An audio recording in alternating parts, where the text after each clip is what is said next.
Alors les gars, toi Ced, t'es surestimé, toi t'es un petit peu collant, toi t'es lugubre, voilà. Mika t'es méchant. Et Anto t'es passif. Voilà. J'adore ce jeu.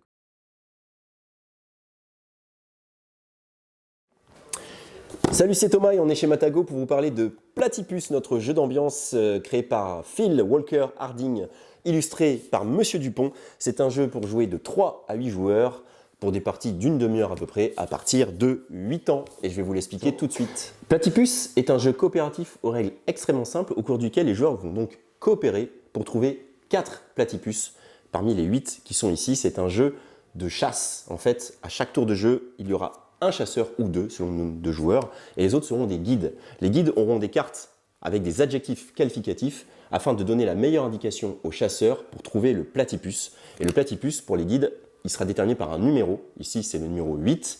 Et sur les 8 cartes qui sont là, je regarderai donc celle qui porte le numéro 8. C'est un robot.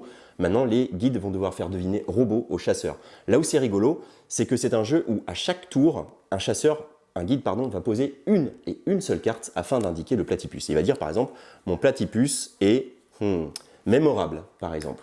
Ensuite, le chasseur va essayer de réfléchir à ce qui est mémorable pour lui parmi les 8 et surtout ce qui ne l'est pas. Parce que son but, c'est d'éliminer un à un les platypus qui ne sont pas pour lui le platypus à chasser.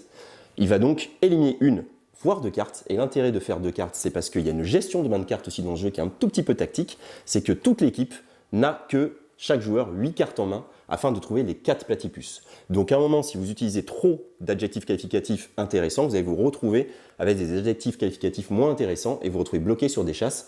L'intérêt du chasseur, c'est donc qu'il soit assez pertinent pour prendre le risque d'éliminer 2 cartes. Mais c'est un risque parce que si à tout moment, il élimine le platypus qu'on devait rechercher, la manche s'arrête et on passe à une nouvelle manche. Ça se joue en 4 manches, 4 chasses et vous avez un score sur 4, soit 0, soit 4, ce qui est un très très bon score.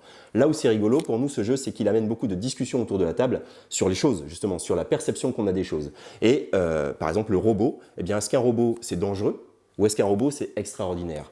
Selon qu'on se place du point de vue de Isaac Asimov ou pas, eh bien on aura une réponse. Donc chacun va devoir essayer de se caler sur les autres, essayer d'interpréter ce que disent les autres.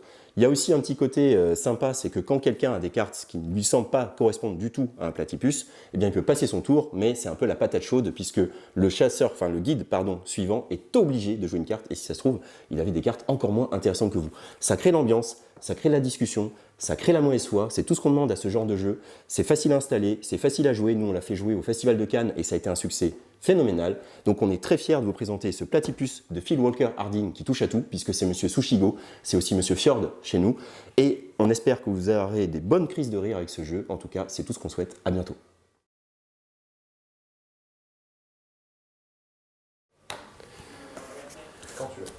C'est parti. Platypus est un jeu coopératif aux règles extrêmement simples. Et voilà!